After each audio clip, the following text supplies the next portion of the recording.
L'histoire de Amadou laaj na ma question boo xam ne c'est une question très importante moo tax bi ma waree signer convention bi ak FC Metz lu tax mu retardé woon genre yi problème yii laa am parce que aussi xam na tey traçabilité joueurs yi yow sa cas da nga koy wax mais su ma waree jël ay cas tey mun naa jël le cas de Mbaxaan dañ fi toog ba suba parce que ay cas rek la ay cas moo am fii c'est vrai li ngay wax dama koy accepter mais ñun ñi ñuy andil joueurs yi du ñu wax traçabilité joueur bi c'est après lañ koy xam moo tax léegi j'ai dit que ak Metz suñu jëleetee un enfant ak fu mu munti nekk léegi de 12 13 14 15 16 ans on va appliquer l'indemnité de la FIFA qui est de 60 000 euros. Mais les 60 000 euros ne seront pas payables d'une seule fois. Du dëgg dañuy ne Metz jël na ko dem na Metz signé na un contrat on donne 30 000 euros. Mais dans les 30 000 euros, et ça c'est l'occasion aujourd'hui de remercier Algaf ak Fayekoun sur le cas de Pape Matar Sarr. Du dëgg donc yow sa wàllu bopp tey bu ñu jëlee ce joueur 25 000 euros yi day toog ci club bi et 5 000 euros yi école bi mu jaar ñeen séddoo ko bés bu ñu ko transférer encore y a encore 30 000 euros. moo tax j'ai fait le constat des 1200 écoles de football ça fait 120 000 jeunes lu tax ma wax aujourd'hui la caisse de solidarité indemnité mécanisme yi xam naa la koy wax sànq donc loolu mooy tax ëllëg ñu régler problème et mooy tax ñu dindi aussi frustration yi avec les autres écoles de football parce que yéen ñi nekk à la base yéen CONEF et c'est l'occasion ma wax la ko CONEF votre président Alpha Dabo mais man maa ne Alpha Dabo discipline bi il faudra ñu dem fédération pour que ñeen jéem a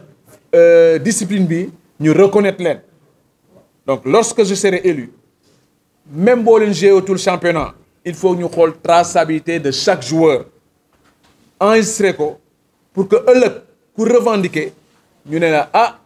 bu ko club bi fayul fédération si bopp dans la caisse de solidarité dina ko jël fay école bi fi xale bi jógee. Et ce problème là li nga ko jàngat c'est très bien mais il faudra se mettre à ma place man jour bu ñëw dañ koy signer mais kenn du la wax fu mu jógee. Après nag bu jour bi réussir nag si la ñu ñëwee maa ko formé woon ki ne fii la jógee mais loolu yëpp dafa bokk sama programme moom mooy régler problème mu caisse de solidarité bi.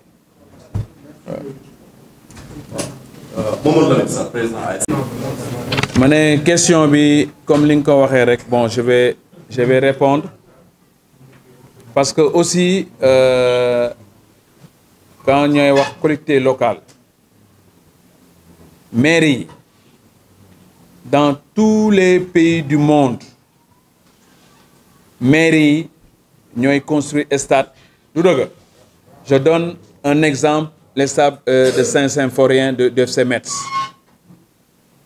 Bernard Serin en personne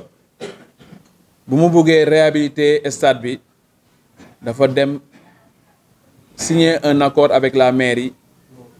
ñu signer pour 99 ans mais ñoom ñooy dem leb xaalis bi pendant 99 ans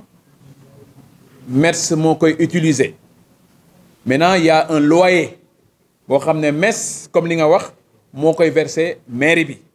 bu ko verser mairie bi mais mairie bi mooy def affaire entretien bi ak yëpp point boobu ñu ma wax mooy le point 6 ak collectivité yi c'est normal parce que tu as dit que bëggu leen tendre la main mais football su fekkee ni aujourd'hui ñun fédération régler nañu problème mu nouvelle politique marketing du dëgg et la politique de développement ak aussi ñu régler problème mu kii bi bus yi mais dootu leen tàllal seen loxo mais yéen tamit aussi yéen yaa leen war a créer seen emploi wu bopp parce que sànq ba may expliquer ne leen génération foot c'est possible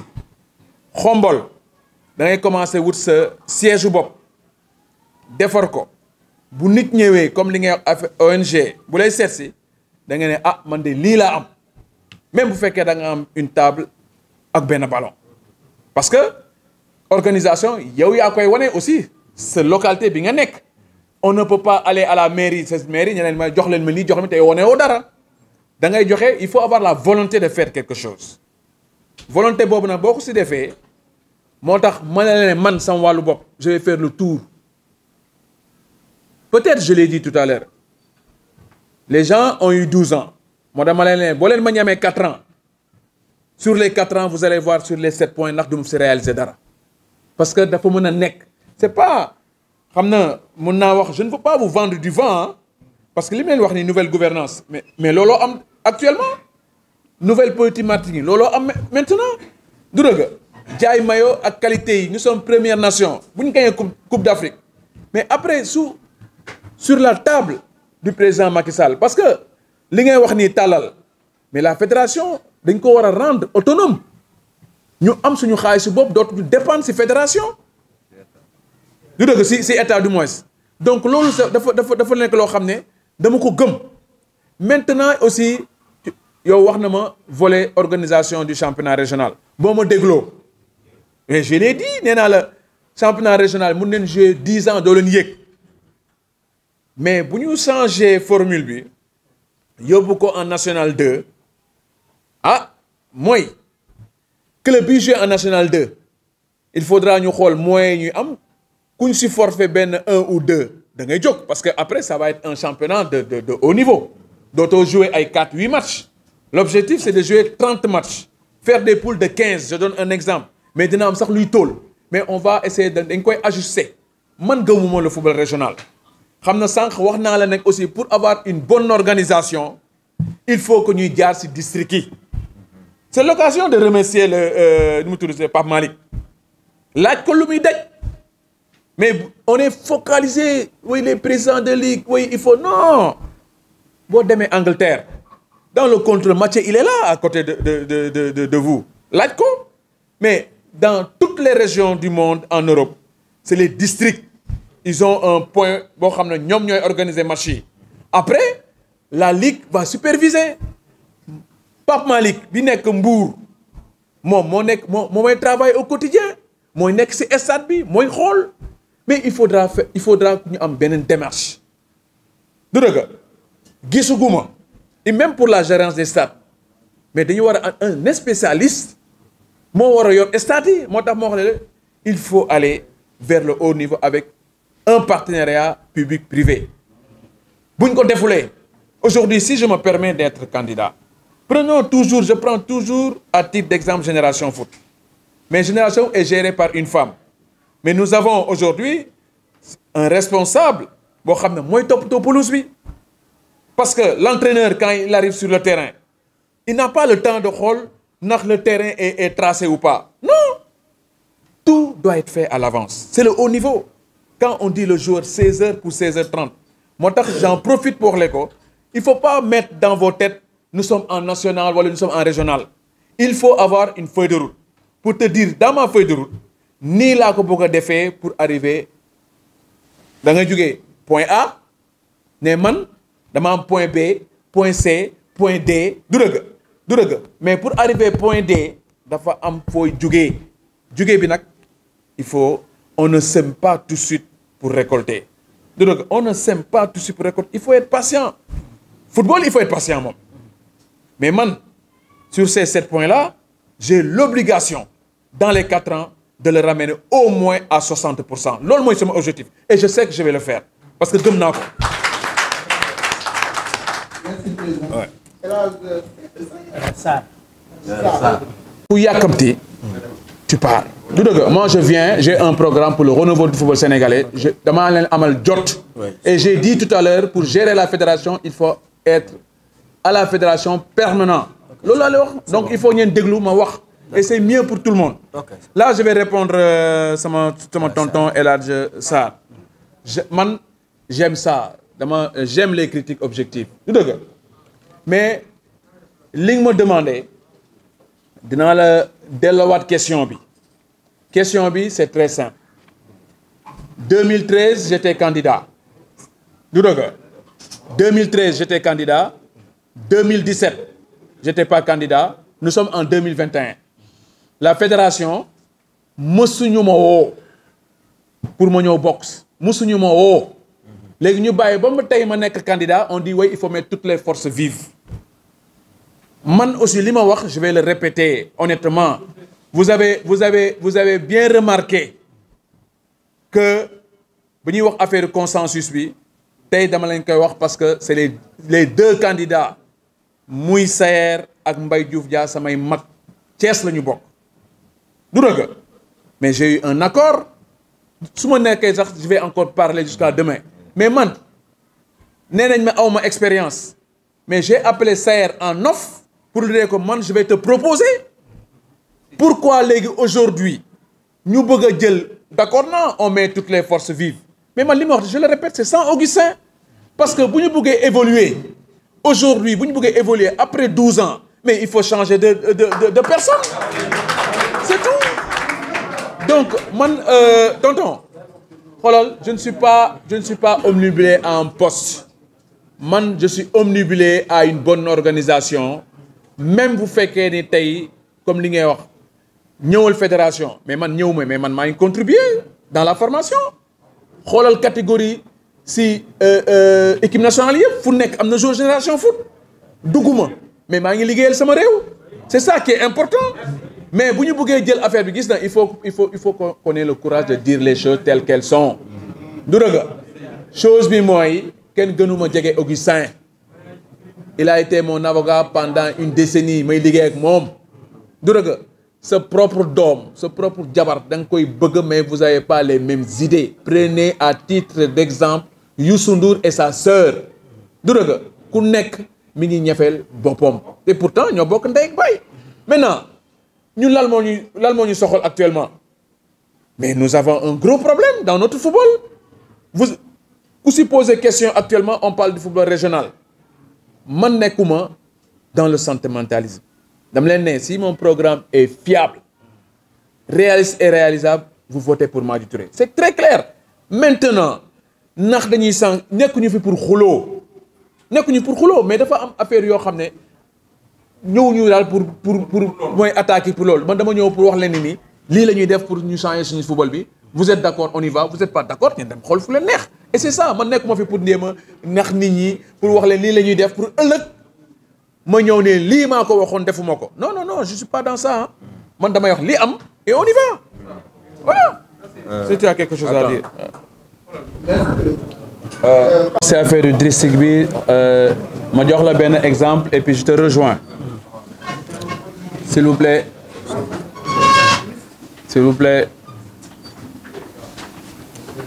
je réponds à Pape li ngay wax Pape c'est vrai parce que ma jox la benn exemple bu ñu waree organiser match un arbitre bi jógee Ziguinchor mu def 400 ou 500 kilomètres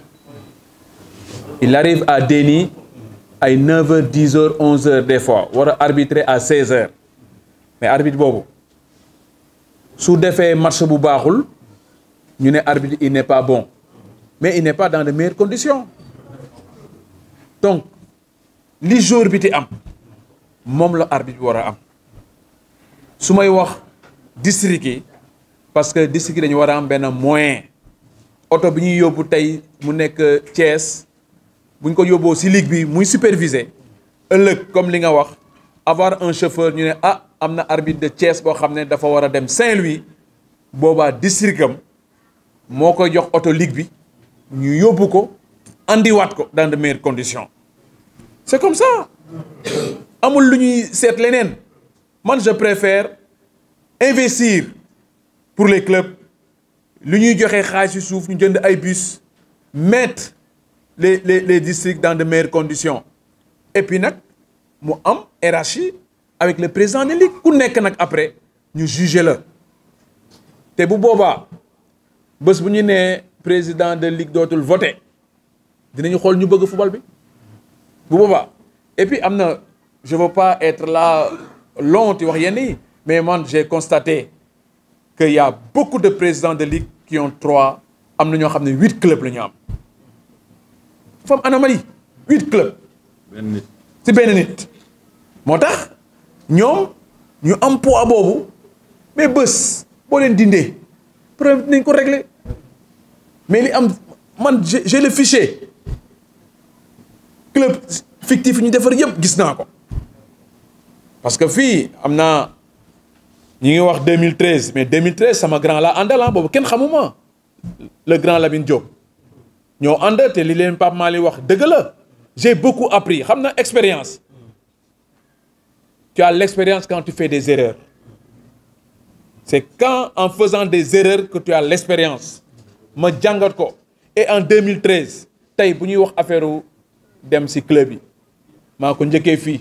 2013 parce que avant ñoom daanuñu déplacé wu dañuy toog rek ak président ligue ñëw leen jox leen transport ñëw leen ñu gis leen kenn du leen gis mais depuis 2013 maa tax campagne am donc changement am na comme li mu leen wax j'ai dit que j'ai pas peur de perdre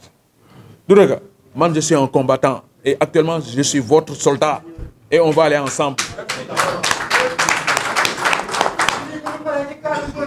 ñi fi ñëw man la ñuy ñëwal mais je suis pas un garçon indiscipliné c'est une façon de parler pour que nit ñi dal tuuti du dëgg parce que loolu ça prouve que aussi que j'ai envie de bien faire parce que su ma mën naa bàyyi nag gars yi perturber salle bi ñu yàq affaire ñu ñibbi yow mi journaliste sax doo am information donc moo taxoon rek mais ku waroon dem sax dinaa la téyewaat c'est du sama coobre loolu donc première comme li ngay wax rek les équipes de première division ak deuxième voie boobu la ñuy jëm et je vais même aller loin je vais les imposer képp kuy première ak deuxième division dafa am année deadline bi ma lay jox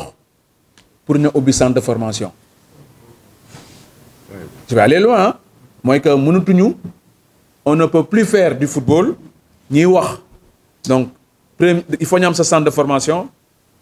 il faut ñu am championnat national parce que lorsque ñu régler problème mu national 2 bi national 1 bi ak national am na deuxième division am na première division il faut que ñu am championnat national de la petite catégorie ensemble la bon gis nañu ñaari tali mi ngi góorgóorlu jaraaf mi ngi góorgóorlu du dëgg mais aussi il faut ñu xam ne club bi amatuñu espace du dëgg Dakar mais Thiès par exemple je sais que aujourd'hui Mbaxaan mais nekkul première division mais li mu am yeneen club bi amuñu ko du dëgg boo demee Walidane am na fu muy entraîner ainsi de suite et je donne un exemple à Thiès champ de course foofu maa ngi xalaat ñaata terrain lañ ma fa mën defar yenn club yi amul nag foofu dem champ de course di fay entraîner ku nekk ak sa période d'heure yoo xam ne yow war a ñëw man c'est la vision qui parle fu ma romb dinaa xool lan lañ fa war a def ba ma demee Diourbel j'ai vu que dafa am espace mais Dakar actuellement Ngor am na ko je pense que Mathieu mi ngi fii nekkoon na Ngor lu tax mu jugee Ngor aussi parce que peut-être organisation bi ni mu ko bëggee amu ko mais ça va être un ensemble football bi on a besoin de tout le monde yéen journalistes yi yéen yaa leen war a jaay suñu football aussi jaay bi xam mooy comme vous avez vu la presse brésilienne mais des fois dañuy andi benn joueur brésilien ba aayul mais gars yi dañu koy jël parce que presse bi moo koy taal ñun dañu war a am deux sortes de communication ñii nekk fii bu ñu waree wax ñu wax dëggante mais suñu joueurs yi bu ñu leen waree exporter il faut que ngeen taal joueurs yi parce que am na ay club yoo xam ne des fois dañuy aux journalistes yi journalistes yi dañuy wax ne non il faut pas prendre il n'est pas bon man am na journaliste mu tudd seen tur oui notre football n'est pas bon mais c'est pas vrai quand Pape Matar Sarr jógee fii fan la jógee du Thiès que Barcelone propose ko 5 millions d'euros ça fait 3 milliards 200 millions Ismaïla Sarr au bout de 7 mois Metz jaay ko 17 millions dans un championnat ñu ne baaxul kon bu ñu organiser tuuti rek je pense que on va aller vers le haut su fekkee nag bon manqué naa respect ñi fi nekk maa ngi jégalu ah.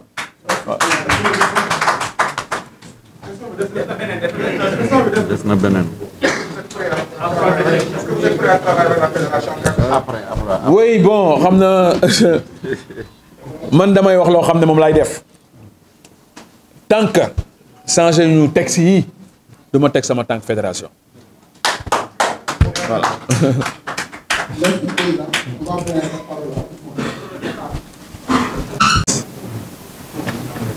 te boo xoolee en général le cursus scolaire et le cursus sportif du joueur. L'enfant rentre à l'école à partir de 5 ans de la maternelle. Maternelle,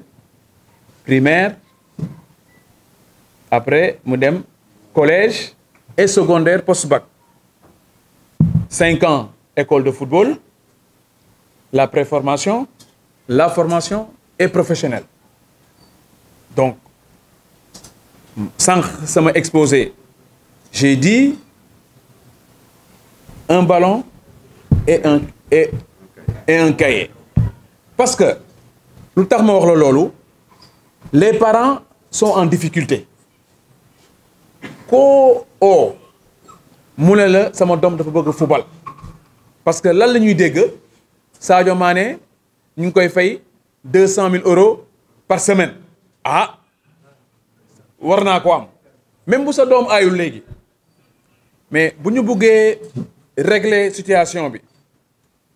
motiver suñuy doom il faudra ñu organiser championnat dans les écoles le mercredi mais boobu on sera en phase avec l'éducation nationale yow yaa ngi wax aujourd'hui universitaire mais je te donne un exemple auparavant Mbaye Fall bu mu amee bagam dafa dem France jàngi mais moment boobu ba ko Saint-Étienne soxlee il a dit non man je préfère terminer samay jàng si la ko Senghor dugalee si avion andi ko mu delluwaat Jaraaf aujourd'hui mi ngi nii Cheikh Seck mais il n'a pas eu la chance de jouer dans les grands clubs mais dafa jàng ba bac parce que loolu laa bëgg mu delluwaat parce que si l'enfant on le prend à bas âge ñu former ko bu baax nous on a eu l'expérience on a eu un jeune boo xam ne c'est un fils d'un cultivateur bi mu ñëwee GF l'année dernière on a fait 100% de réussite au bac qu'est-ce qu'il a fait aujourd'hui ñu ngi koy fayal jàng muy def assurance papaam cultivateur mais mi ngi koy jox ay idées du dëgg ñu ngi koy jox ay idées pour wax ko ni papa defal di won ko gérance parce que aujourd'hui football bi li mu mën a créer dafa bari ce ballon là il est très important actuellement te dafay gën a nekkaat importance bi bu am l'agriculture c'est un ensemble peut-être je viens vous présenter un programme ci wax mais man bés bu ma taxawee président Macky Sall dama koy wan ni que nous on doit être à côté de l'État li ko football mun a andil parce que expliqué wuñu le président de la République parce que seen bopp la ñuy xalaat mais man su ma ñëwee j'ai pas besoin de l'argent du football pour vivre parce que tey li ma football jox maa ngi koy delluwaat su ma demee tey génération foot aujourd'hui on a créé 300 emplois mais au-delà de ces 300 emplois man dans le pourcentage de ma réussite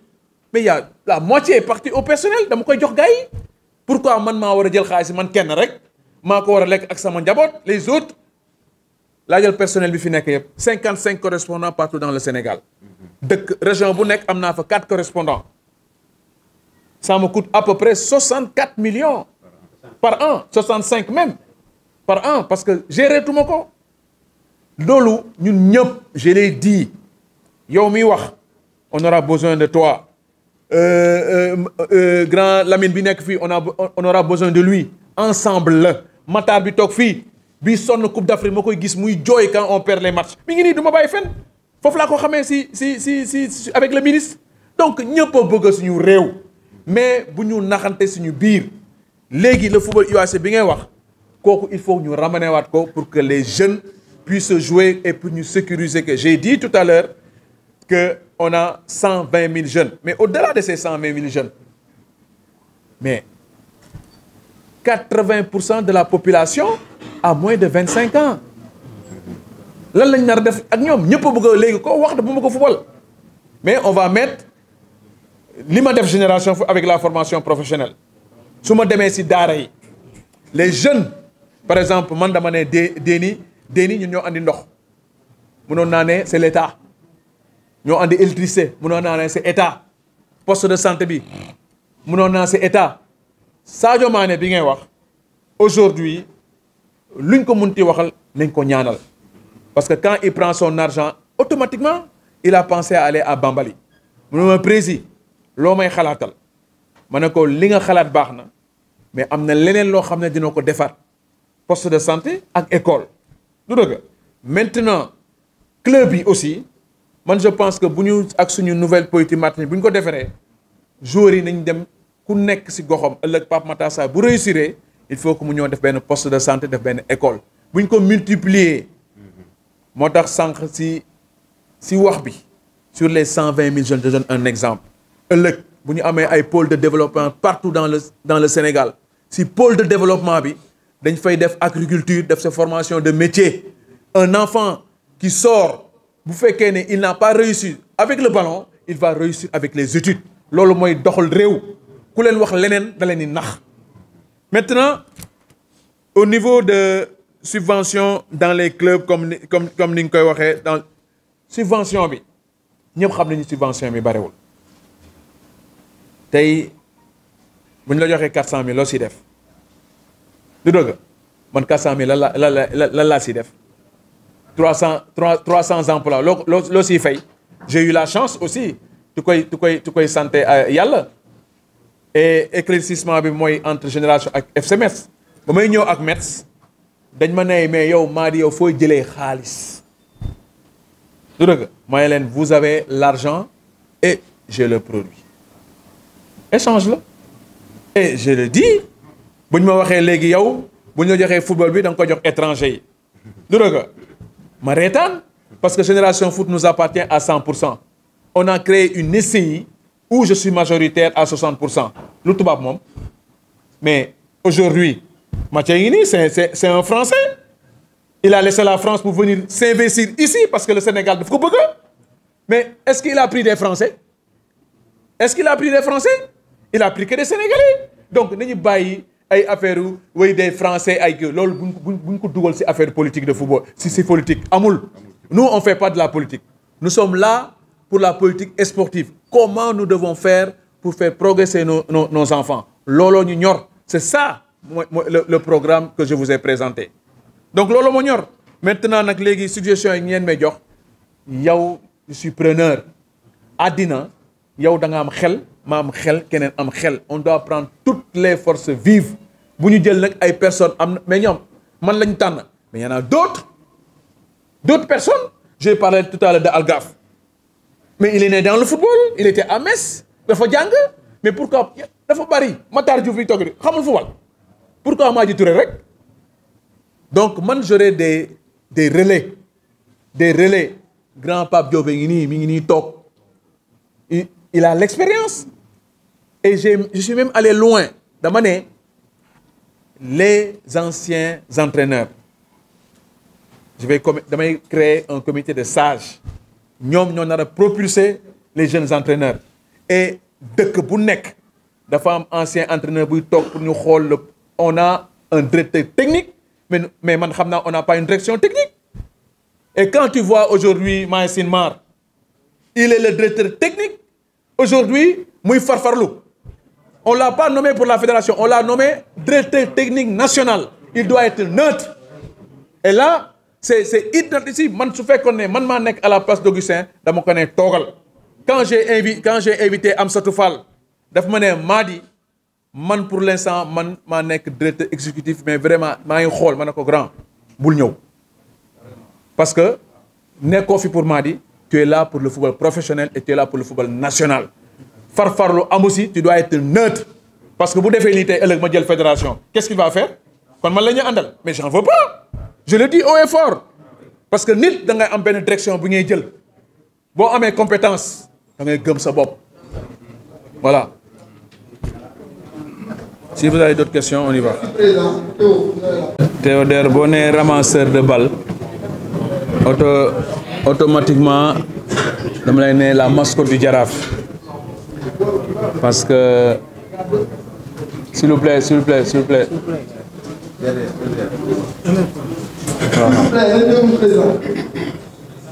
Ma ne Théodore ma ne fi nga commencé ramasseur de balles man foofu laa commencé mascotte dama woon téye ay sac ñoom Mbaye Fall ñoom Léopold Diop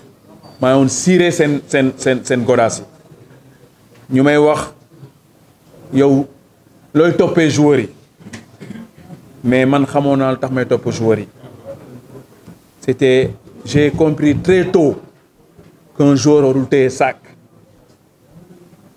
avec une exigence laa woon def exigence bi dafa amoon ay match de derby Jaraaf contre Jeanne d'Arc semaine boobu sax bu amee sama kii duma bàyyi ma fen parce que moom jaalo woon fanaan supporter la woon suba teel laa woon dem dama woon sax daw jàng semaine boobu du ma am jot ma demee ba école xool ma dem tappale ne leen sama biir day metti génn dem téye saagu Mbay Fall may meng téye ko parce que dama bëggoon gagner Jeanne d'Arc bu la samedi jotee ma dem lekk ak joueurs yi xale bu ndaw lekk ak joueurs yi ba pare mais sama kër laa woon fanaan ñu may ma paas jël au taxi dugal taxi ne ko yóbbu ko mu ñibbi suñ ma gësiloo joueurs yi duñ dem jouer ji parce que seen porte-bonheur laa woon mais man li ma bëggoon rek mooy que ñu gagné GA suñ ko gagné le dimanche joueurs yi dañoo woon dem Sandaga di wër ma toppaleen lu ñu leen jox rek ma sama wàll ma dugal booy bandi buñ ko joxee ma ne ko jox ma dugal su ma ñëwee sa maam ne ma foo jëlee xaalis donc il fallait man may meng pour mu ñëw expliquer ne que effectivement xaalis bi ñun ñoo ko jox pour te dire à bas âge dama teel a téye xaalis moo tax xaalis tiituma si donc ña wax ne système bi pour contourner ko xam lan la mooy lii rek te lii kan moo koy valider c'est les acteurs jeex na wax ba foofu laa yem gis nañu je les ai dit parce que loo munti def loo jaxase xanaa mënoo jaxase 352 clubs yi et comme que j'ai un programme réaliste et réalisable à partir de demain je demande le fichier génne leen ko mais man li ma mën a nekk candidat lu ma munti def rek acteurs yi bu ñu décider ñii dinañ fi jóge te man sama premier chantier ma wax ko haut et fort mooy que ni su ma yàlla defee ñu élire ñu damay defaat tour bi dans les 6 mois notez leen dans les 6 mois ñu changer texte yi amul xaar parce que même dans le consensus bi ñuy wax ils ont dit 1 an ma ne leen tax ngeen xaar 1 an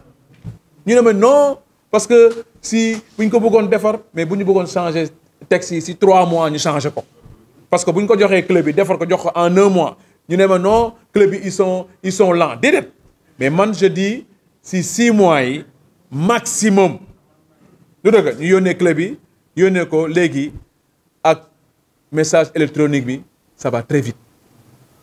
ñun xam nañu point bi war a changer suñu football man wax naa sànq j'ai pas peur de la défaite du dëgg mais falu yàlla ko yor du dëgg su yàlla même bu fekkee acteurs yi tout le peuple sénégalais wax que Madi la ñu bëgg mu jël fédération mais bu yàlla nee non mu leen si dara booy dem si urne yi bu yàlla di changer sa bopp ki yor sa roue jaaxalul yàlla donc pour vous dire il faut que ñu ànd ak dal lépp yàlla moo ko yor yàlla mooy fal mooy rey mooy def lu ko neex mu def ko nañ voilà amin amin voilà merci beaucoup. Mohamed Diouf. Non, je réponds. J'ai 5 minutes rek il m'a pas posé comment faire. Mohamed bon comme li may wax rek c'est une question boo xam ne Une question pertinente. C'est vrai que c'est les mêmes questions qui reviennent, mais nous sommes tous conscients que si nous voulons changer les choses, il faut aller de l'avant. Et pour aller de l'avant, il faut avoir une feuille de route, le processus pour pouvoir apporter une contribution. Et cette contribution, je l'ai dit tout à l'heure, c'est la nouvelle gouvernance, la nouvelle politique marketing. Pour libérer les clubs, c'est très simple. Il faudrait qu'on puisse avoir une politique de marketing très forte. Et le fait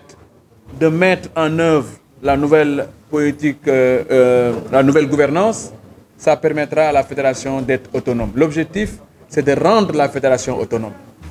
Et pour ce faire, c'est tout l'ensemble du football qui doit se mobiliser autour de l'essentiel pour qu'on ait une seule direction. Et comptez sur moi, je ferai de mon mieux possible. C'est pour cela que j'ai dit que la fédération a besoin d'une personne permanente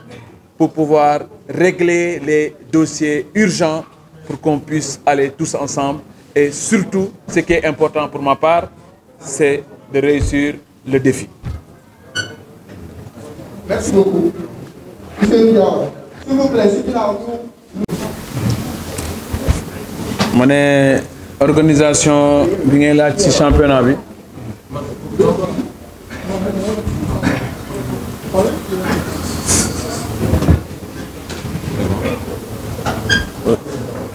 so Diawara ma ne organisation sànq li may wax nous sommes en phase am na sànq nee naa la le football régional yéeg bi ni nga koy defaree dafa baaxul et maa ngi si woon wax ak Yann man je suis allé même plus loin hein? Mais pourquoi du ñu wax 4 ñooy wàcc 4 ñooy yéeg je donne des exemples parce que dugguma fédération c'est les grandes idées que je donne ñu ne par exemple 2 yéeg automatique mais yeneen 2 yi mën nañ def barrage comme li ñuy def yeneen dëkk yi rek mais bu boobaa c'est les acteurs qui vont décider quand on va proposer 4 ou 5 mais li ngay wax ni moom c'est pas équitable parce que li nga wax sànq moo tax moo la ne que le football régional il faut que ñu dindi ko sinon am na ñoo xam ne dañ fi toog 1000 ans duñ dem fenn dañuy jouer te bu ñu bëggee am orientation bu bees aussi pousser club bi ñu wutee xaalis dafa am benn championnat boo xam ne un championnat fort loolu laay wax nii championnat fort bi nag pour ñu def ko ci national lay commencer national 2 je donne un exemple c'est les chiffres rek parce que amul équité dans s'il vous plaît amul équité li ñuy defaree championnat bi donc comme li nga wax Ezuraï ñu joué 22 matchs ba léegi des na 22 matchs des na encore 8 matchs pour que le joueur soit performant donc il faut minimum ñu jouer 30 matchs ça c'est le contrôle d'un attaquant qui est là souvent 30 matchs la 30 yi sax parce que club amateur yi du ñu jouer coupe de la ligue mais kuñ si éliminer coupe de la ligue et éliminer la coupe du Sénégal looy def na jouer ce 10 matchs mu jeex après ñu ne dañuy bëgg a gagner comme coupe d'Afrique moo tax à chaque fois ñuy peine organisation bi yow da nga nekk ci benn mouvement comme li nga wax mouvement associatif bi du dëgg dafa bari ay mbir yu ñu war a régler démarrage du championnat très tôt la coupe du Sénégal du ñu xaar à la dernière minute dañ koy teel a jouer dafa am benn deadline boo xam ne il faut que ñu am ko bu ñu commencer championnat maximum le 30 juin peut-être mi-juillet suñu championnat mais man sax mi-juillet ça arrangé wu ma parce que gars yi dañuy équipe dañuy dem coupe d'Afrique du dëgg donc 30 juin mun nañu arrêter il faut que ñu nekk en phase avec li xew ci football moo dox parce que mënu loolu laa bëgg avoir un championnat fort ça veut dire que championnat fort bi ñu koy def yéen il faut que ñeen bés bu ñu ma éluré il faut ñeen préparer wu du am benn décalage boo xam ne par exemple deuxième division premier bu ko après ñu ne national ñëppay démarrer ndoo peut-être une semaine la ñuy def écart parce que le football professionnel mën nañuy jouer week-end ak deux fois dans la semaine mais man li ma leen proposer minimum il faut que ñu def suñu 30 matchs maintenant bu ñu defee nag les poules de 15 du dëgg on a déjà les 30 matchs il faudra ñu xool yeneen poules yi parce que club bi dafa bari aussi ni ñu ko naree cerner moo tax man je propose que ñu supprimer le football régional yóbbu ko en national 2 ne si football régional 2 bi ñu ne par exemple léegi 4 mooy yéeg mais 4 mooy wàcc ñu dem si national bi aussi ñu ne 4 mooy wàcc du dëgg national 2 bi pour dem feneen bi 4 mooy truc bu ñu ko defee mais ñëpp am nañu chance du dëgg et puis ab def ay barrage dem si première division aussi ne 2 yi ñëw yéeg 2 yi dañuy def barrage et 4 mooy wàcc bu ñu ko defee mais là vous allez voir qu'on aura un championnat bien organisé et nous aurons des joueurs bien formés kooku c'est automatiquement je prends l'engagement de le faire mais avec un début et une fin ñu mën a bàyyi aussi nawetaan yi ñu jouer juillet août septembre mais 3 mois lañ leen di jox aussi 3 mois parce que nawetaan yi activité de vacances la parce que à l'époque grenier la woon le Jaraaf dañuy dem ci nawetaan yi xool seen joueur pour ñu mën leen jël xale yi mën a jàngi on a parlé de UASU c'est un ensemble il faut que ñu am volonté ñu ñëpp nag te loolu bu def ko j'ai besoin des acteurs yéen boo leen ko acté ci texte yi ne lii la ñuy def ñu nangu ko mais on sera très fort donc loolu il faut ñu def ko donc ña wax aussi ci consensus bi pour un programme tey bu ñuy wax consensus man de wax naa leen ko nee naa leen ci candidat yi kenn présenté wu fa programme man donc maa fa présenté programme donc tey mënoon nañu ne maa di comme que yaa présenté programme bi dinañ la jiital et c'est l'occasion de remercier Lamotte même bu dirigé woon consensus bi ba ma yónnee sama courrier dafa ne maa di je te félicite parce que gis naa tu es allé au bout de ta logique et loolu aujourd'hui mën naa wax sama biir xol am naa ci contentement mais man du question de poste man j'ai toujours été d'accord pour un consensus mais sans Augustin et je lui ai dit les yeux dans les yeux ku wax leneen nag yaa wax leneen man li may wax je le maintiens que dañuy waxoon ni c'est sans Augustin et pourquoi pas Saër maa ko bëggal sama bopp du dëgg maa ko bëggal sama mag la dara du changer j'ai d'excellentes relations avec Saër maintenant mën nañu nekk nag ay am divergence yoo xam ne on n'a pas les mêmes points de vue mais la vie continue mais en tout cas en aucun cas manqué wu ma benn mag respect parce que yarewuñu man loolu ci club kii bi non tontu ko ci club lan ci club de kii bi quoi. non les clubs Ousseynou il faut qu'on parle du haut niveau du dëgg football amatul ay club traditionnel du dëgg traditionnel am na mais ça vous empêche pas d'avoir un centre de formation donc boo demee tey Israël à l'époque année bi ngeen di nekk première division vous avez da ngeen amoon moyen mais moment boobu su fekkoon ne à l'époque pensé woon neen am centre de formation pour la formation des jeunes est-ce que Israël dina yegg fii tey du dëgg donc pour wax la Diawara partout dans le monde bu fekkee da nga dem première ak deuxième division même on demande pas d'avoir une trentaine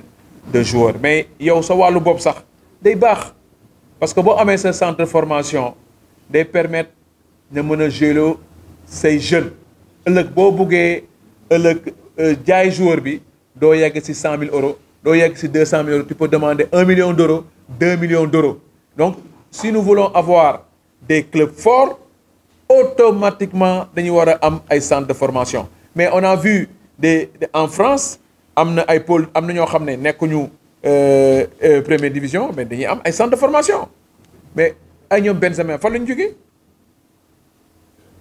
UNFP lañu jógee Vichy dëkk bu nekk tey bu leen neexoon tey ñenn manko yéen école de vol yi fi nekk par exemple ma jël exemple Mbaaxaan ñu ne US Rail bokk nañu pour le pôle de développement joueurs yi boo leen ko jàngatee ëllëg si dans le pôle de développement bu ñu jëlee joueur benn Mbaaxaan ñu ne man par exemple si pôle de développement bi ñu boole leen ma jox la exemple regarde au niveau des sélections lan la ñuy def on va à Génération Foot jël fa 10 joueurs dem Jàmbaar jël fa 10 joueurs dem Dakar Sacré-Cœur xool yeneen yi jël ñu def équipe nationale mais qui dit que joueurs yi ñu jël Génération Foot amul ñeneen joueurs yi leen gën ay xam nga tey mën naa bañ wax ne loolu ma xool sama intérêt mais moi je ne regarde pas mon intérêt personnel je regarde l'intérêt national. Il y a des joueurs aujourd'hui qui sont dans les clubs amateurs qui sont plus forts que l'équipe nationale. Mais defuñu ko parce que lu tax defuñu ko parce qu'on n'a pas une direction technique parce qu'aujourd'hui les entraîneurs n'ont pas de moyens. Comment tu peux demander à un sélectionneur de me jëlal ma ay joueurs que yow joueur bi mu war a jël car rapide fu mu am si àddina amul. Donc bu ñu bëggee régler suñu problème il faut ñu waxante dëgg bi moo tax ma ne lii dans la nouvelle politique de marketing. Quand tu parles de politique de développement, pour avoir un bon joueur, il faut avoir un bon entraîneur. Pour avoir un bon entraîneur, il faut que ce dernier soit bien formé. Mais là, pour nous, il faut que nous multiplions les pôles de développement. Même si on a un centre de formation, mais pôle de développement, pour nous faire RTS, il faut que nous les joueurs. Parce que les joueurs, pour nous former de 12, 13, 14, 15, 16, 17 ans, il faut bénéficier. C'est les clubs. Parce qu'en semaine, il faut que nous jouions. Mais on ne va pas former les joueurs, nous allons jouer à régional. Minimum, c'est national là. C'est ça qu'on doit faire. Parce qu'il faut encore, dans une décennie, on dit, nous sommes en 2021, qu'est-ce qui va se passer en 2025? Qu'est-ce qui va se passer en 2029? Moi, c'est la vision que je parle. Parce que quand quelqu'un part avec une table et 2 ballons, aujourd'hui, on était où? Mais régional, les gens ont dit, dama si sonn 2003 2004 li ñu commencé jouer yéeg nañu wàcc parce que li ñu teg moo baaxul et aujourd'hui Ousseynou ñun ñëpp ñoo ko war a changer bu leen ma nag moi je dis que si vous votez pour man ñu dem il faut ngeen ànd ak man jusqu'au bout ñu changer texte yi et l'engagement que je prends aujourd'hui je vous dis que il y aura plus de football régional marqué leen ko football régional de nombre était 4 ou 5 ou 6 ñooy wàcc tout le monde aura sa chance. Quoi que je vous le certifie et je le signe. Voilà.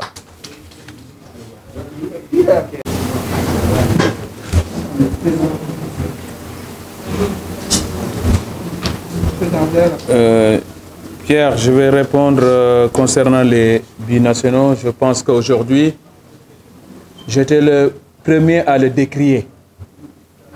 Et qu'à chaque fois, lors de mes discussions, j'avais demandé pourquoi prendre autant de joueurs si nous voulons aujourd'hui amener notre football vers le haut, de faire la part des choses en prenant 4 ou 5 joueurs locaux. Donc la réponse était une réponse négative. Et moi, je n'étais pas dans cette dynamique de prendre un gardien pour faire plaisir. Parce qu'on a vu des joueurs qui avaient plus de niveau que certains joueurs binationaux. On est d'accord. Mais pour le faire aussi, Pierre, si nous jouons 12, comme vous l'avez dit tout à l'heure, 20 matchs, c'est insuffisant. Vous avez dit tout de suite, il faut avoir 16 clubs. Moi, je parle de 18 clubs. Une fois, je l'ai dit à CR, il me dit, nous n'avons pas de moyens. Mais lorsque le problème de la subvention sera revalorisé, nous n'allons pas jouer à 14 clubs. Nous allons jouer comme en France à 18 clubs. Au moins, ça nous fait 36 matchs dans les chambres. Et en National, 36 matchs. Et en National 2, 36 matchs, parce que les moyens seront là. Ça, je suis entièrement d'accord avec les acteurs. Parce que si nous voulons franchir d'autres paliers, il faudra qu'on reste à 14 clubs. Parce que même rester à 14 clubs, 28 matchs, 14 matchs, 28 matchs, c'est insuffisant. Vous avez parlé au niveau du consensus, ben bon, on en a parlé. Mais dans le volet, bon, c'est vrai, je ne sais pas comment vous avez fait avec Ngor, On en a discuté plusieurs fois dans mon bureau. Le volet coopération internationale règle le problème parce qu'il faut qu'il y ait une ouverture. Cette ouverture, elle est très simple. Lorsqu'un étranger, moi je ne voudrais même pas entendre l'étranger parce que ça parle de discrimination. Et dans l'investissement, ce que nous avons fait avec l'FC Metz. Metz, j'ai dit que vous avez l'argent, j'ai le produit. On a ouvert une SCI pour la construction de Génération Foot, où nous sommes majoritaires à 60% et Metz à 40%. Mais Génération Foot nous appartient à 100%. Donc, lorsque je donne un exemple, que Metz me dit, ou Génération me dit, nous n'allons pas continuer l'aventure, lorsque nous allons changer de partenaire, nous allons mettre en location Génération Foot avec le nouveau partenaire qui va arriver. Demandons dans la convention 100 000 euros. Mais dans les 100 000 euros, Metz prendra 40 et la SCI prendra ses 60%. Au moins, Metz ne perdra pas et Génération ne perdra pas aussi. C'est pour cela, je pense qu'à Ngor, vous n'avez pas fait les choses dans la réglementation. Il fallait le mettre en place, il fallait signer une convention parce qu'il faut faire 2 contrats.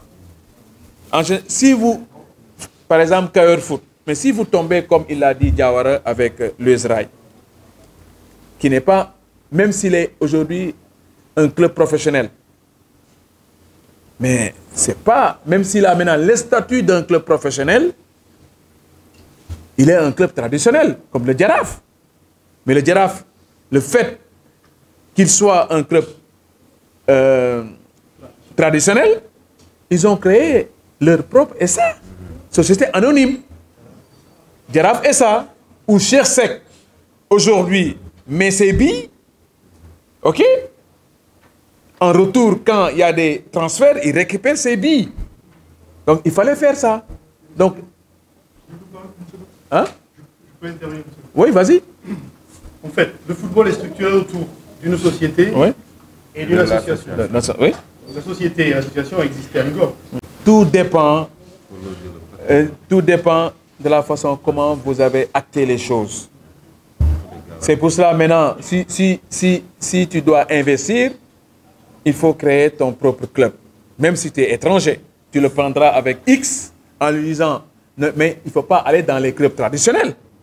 Parce que si tu vas dans les clubs traditionnels, tu perdras. Parce que dans les clubs traditionnels, c'est vrai, c'est une association. Mais il faut créer une société. Mais tous ces... Bon, je ne pense pas que ils sont mal intentionnés de certaines choses et tout. Mais si au départ, tout est clair, le même problème aujourd'hui, Génération Foot, quand j'ai commencé avec une GIE, quand j'ai déposé, on m'a dit, il me faut avoir le cutus d'association. Mais quand j'ai créé l'association Génération Foot, qu'est-ce que j'ai fait? J'ai pris les membres de ma famille. T'as là, les gens qui ne vont pas venir m'embêter. C'est comme ça.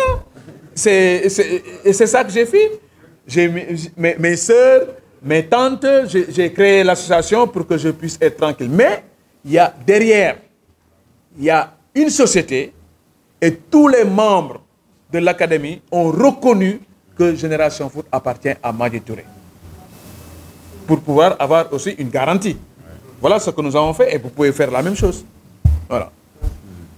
Et donc, vous m'avez parlé pour l'État. Aujourd'hui, l'accord cadre du parti sur le point 6, c'est vrai que vous avez parlé des sociétés. On en parle tous les jours. Lorsque je serai élu,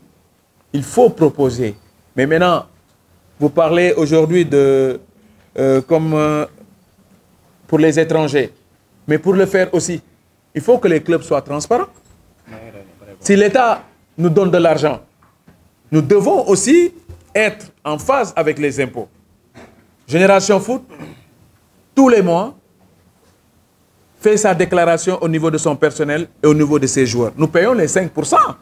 L'État ne peut pas te donner à 100% aussi. Si l'État te donne de l'argent, il faudra aussi avoir une société pour qu'il y ait une transparence. C'est l'un ou l'autre. L'État peut nous mettre en rapport avec les sociétés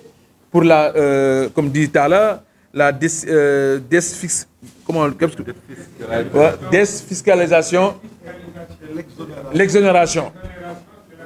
de l'achat. Donc, si demain on arrive à l'avoir, par exemple, le club qui va dire que bon, je donnerai à Lezoï 20 ou 30 millions, s'il paye par an 30 millions, il ne paiera pas ses impôts. Donc, il faut faire cet échange pour que les clubs puissent être forts. Mais pour l'avoir, il nous faut une Coupe d'Afrique. Il nous faut une Coupe d'Afrique et nous avons la chance aujourd'hui d'avoir un chef de l'État qui a envie de faire. Mais il faudra lui donner un dossier complet de chaque club. Que chaque club doit être identifié de ce qu'il dépense, de ce qu'il doit faire dans son club, la création d'emplois, parce que j'ai dit aujourd'hui le football est devenu une économie. Mais cette économie doit être partagée partout au Sénégal. Mais ce que vous venez de dire, il faudra aussi que vous soyez dans le cœur de la fédération. Parce que si vous parlez d'étrangers, c'est le même problème qu'il y a eu Mathieu. On lui dit, vous ne pouvez pas être dans la fédération parce que vous n'avez pas une carte de sénégalaise. Mais ça, il faudra qu'on le change. Si on trouve des étrangers qui peuvent nous apporter des ressources additionnelles, il faudra les mettre dans le comité exécutif. Et, oui, mais il faudra le mettre dans les textes. Ça peut, parce que vous ne pouvez pas être aujourd'hui au Sénégal. Vous créez avec Cayor Foot des emplois et quand on doit prendre des décisions, on dit que non, Pierre, vous n'avez pas la parole. Ce n'est pas normal. C'est injuste. C'est pour cela qu'il faut le mettre dans les tests parce qu'en France, ça n'existe pas.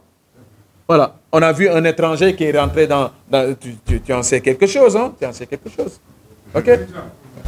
précision. Ouais. Il faut que les clubs sachent, comme Mathieu,